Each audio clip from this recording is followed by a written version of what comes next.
हाय page welcome back channel. भारतीय विचारों western carriers limited IPO की क्लोजिंग 19 सितंबर थर्सडे को होने वाली है। क्या इस आईपीओ में हमें आखिरी दिन में अप्लाई करनी चाहिए, नहीं करनी चाहिए? अप्लाई करनी है तो लिस्टिंग गन के लिए अप्लाई करनी है, लॉन्ग टर्म इन्वेस्टमेंट के लिए अप्लाई करनी है। इसमें कितना लिस्टिंग गन मिल सकती है, इसकी जीएमपी क्या चल रही है, अनलिस्टेड मार्केट में अपने निवेशकों को कितना बेनिफिट दे रही है, इसकी बिजनेस मॉडल क्या है, फाइनेंशियल परफॉर्मेंस कैसा, इन सारे टॉपिक को हम लोग इन डिटेल में डिस्कशन करने वाले हैं। फर्स्ट ऑफ ऑल, यदि आप मेरे चैनल को पहली बार विजिट कर रहे हैं, अभी तक आपने मेरे चैनल को सब्सक्राइब नहीं किया, मेरे चैनल को सब्सक्राइब करें, साथ ही साथ बेल नोटिफिकेशन को भी प्रेस करें ताकि मैं जब भी वीडियो अपलोड करूँ उसका नोटिफिकेशन आपको टाइम टू टाइम मिलता रहे। हम लोग इसके इंपॉर्टेंट पॉइंट जान लेते हैं। AIQ 13 सितंबर से 19 सितंबर तक ओपन रहेगा। फेस वैल्यू 5 रुपए पर शेयर, प्राइस पॉइंट 163 से 172 रुपए पर शेयर, लॉट साइज 87 शेयरों की है। टोटल इश्यू साइज 492.88 करोड़ की, फ्रेश इश्यू 400 करोड़ की है and offer for sale 92.88 crore की। इसकी listing BSE SNE platform BSE और NSE दोनों प्लेटफॉर्म पर होगी और ये आईपीओ 24 सितंबर ट्यूसडे को लिस्ट होगा। इस आईपीओ में रिटेल कैटेगरी में 14,964 रुपए की मिनिमम इन्वेस्टमेंट राशि है एंड रिटेल कैटेगरी में मैक्सिमम इन्वेस्टमेंट राशि 1,94,532 रुपए है। SHNI कैटेगरी में मिनिमम इन्वेस्टमेंट राशि 2,09,496 रुपए है। SHNI कैटेगरी में मैक्सिमम इन्वेस्टमेंट राशि 9,87,624 रुपए है। PHNI कैटेगरी में मिनिमम इन्वेस्टमेंट राशि 10,02,588 रुपए है। इस आईपीओ में रिटेल कैटेगरी के लिए 35% का रिजर्वेशन है एंड QIB के लिए 20% का एंड नॉन इंस्टीट्यूशनल इन्वेस्टर के लिए 15%, एंकर इन्वेस्टर के लिए 30% का कोटा रिजर्व किया गया है।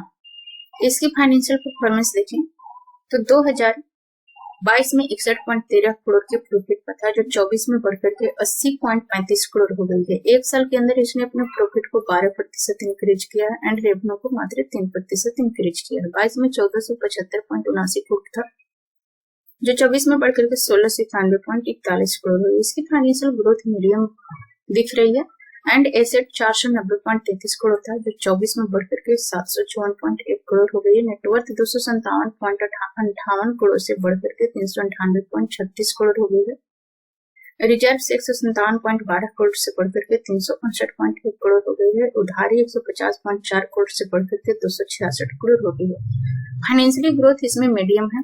अगर मुझे रेटिंग देना हो तो मैं 10 में से 5 रेटिंग देना चाहूंगी। रिटर्न ऑफ इक्विटी 22.41% है, ROCE 29.23% है, डेट पर इक्विटी 0.67 है। इसका कुछ खास नेगेटिव असर नहीं दिखेगा। रिटर्न ऑफ नेटवर्थ 20.17 है, PE प्री आईपीओ 16.85 है एंड पोस्ट आईपीओ 21.83 है। फाइनेंशियल ग्रोथ हम लोग ठीक ठाक समझ सकते हैं। बात करें बिजनेस की, 2011 की इनकॉर्पोरेटेड कंपनी वेस्टर्न कैरियर से यह multi modal rail focused 4PL asset light logistic company है, जो मल्टी मॉडल लॉजिस्टिक सोल्यूशन प्रदान करती है। Road, rail, water and air transportation service प्रदान करती है। यह metal, fast moving consumer food जैसे pharmaceutical, chemicals, engineering, oil and gas and retail sector में ये अपनी सर्विस प्रदान करती है। इसका जो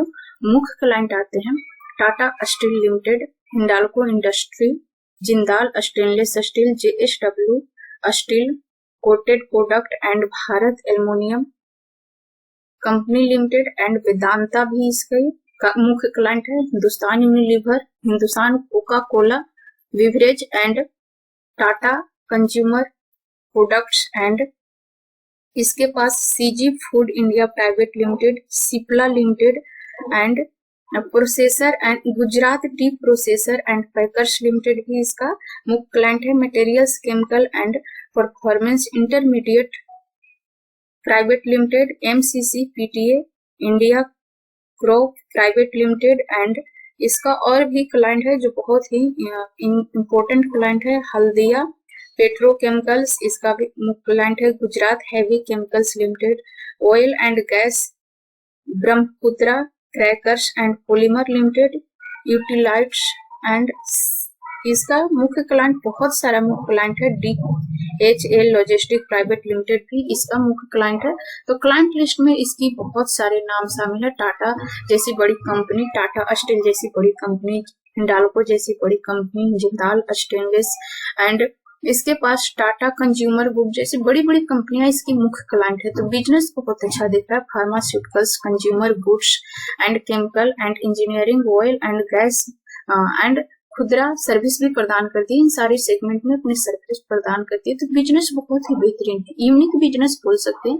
multi modal rail focused for APL asset light model company है जो मुख्य रूप से मल्टी मॉडल लॉजिस्टिक सोल्यूशन प्रदान करती है। Road, rail, water and air transportation इत्यादि जगहों पर अपनी सर्विस प्रदान करती है। तो बेहतरीन इसकी सर्विस बोल सकते हैं या फिर यूनिक बिजनेस मॉडल बोल सकते हैं। बड़ी बड़ी कंपनियां इसकी क्लाइंट है। यूनिक बिजनेस मॉडल है, फाइनेंशियल ग्रोथ मीडियम है। तो हम लोग एक यहाँ पर बेहतरीन प्रॉफिट की एक्सपेक्टेशन कर सकते हैं। मे भी इसकी लिस्टिंग 50%, 60% प्रीमियम के आसपास में हो, लेकिन बहुत ही जल्द यहाँ पर मल्टीपल रिटर्न्स देने वाला है क्योंकि बिजनेस अच्छा है और फाइनेंशियल ग्रोथ भी बहुत ही बेहतरीन है। 2 दिन में ये आईपीओ मात्र 14.44 गुना सब्सक्राइब हुआ है। सॉरी, इसका आज चौथा दिन, 4 दिन में ये आईपीओ 14.44 गुना सब्सक्राइब हुआ। कल इसकी क्लोजिंग है। एंड रिटेल कैटेगरी में 19.44 गुना, नॉन इंस्टीट्यूशनल कैटेगरी में 30.86 गुना, QYB में 0.14 गुना, टोटल 14.44 गुना ये आईपीओ सब्सक्राइब हुआ है। अभी इसमें एक अच्छा सब्सक्रिप्शन जाना चाहिए। लिस्टिंग यहाँ पर एक 50 से 60% का लिस्टिंग मिलना चाहिए क्योंकि बिजनेस बहुत अच्छा है, बहुत ही बेहतरीन बिजनेस है। इसकी जीएमपी देखें, आज की तारीख में इसकी जीएमपी 50 रुपए, इसकी जीएमपी 57 रुपए पर हुई थी, घट करके मात्र 50 रुपए इसकी जीएमपी बच रहे हैं। अनलिस्टेड मार्केट में 222 पर ट्रेड करी है। अपने निवेशकों को 29.7% की बेनिफिट दे रही है।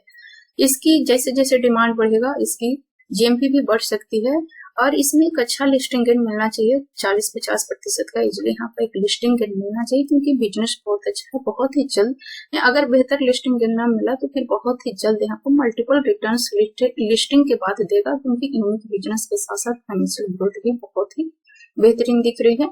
इसका मुख्य competitor TCI express, Mahindra logistic and container corporation of India limited है और इन सब में रिटर्न ऑफ नेटवर्थ के मामले में नंबर 1 पर आ रही है वेस्टर्न कैरियर्स 20.17%। तो अपने फील्ड में अपने कंपटीटर से रिटर्न ऑफ नेटवर्थ के मामले में बेस्ट ही दिख रहा है। तो इसमें एक अच्छा लिस्टिंग मिलना चाहिए क्योंकि बिजनेस अच्छा है, फाइनेंशियल ग्रोथ भी बेहतरीन है।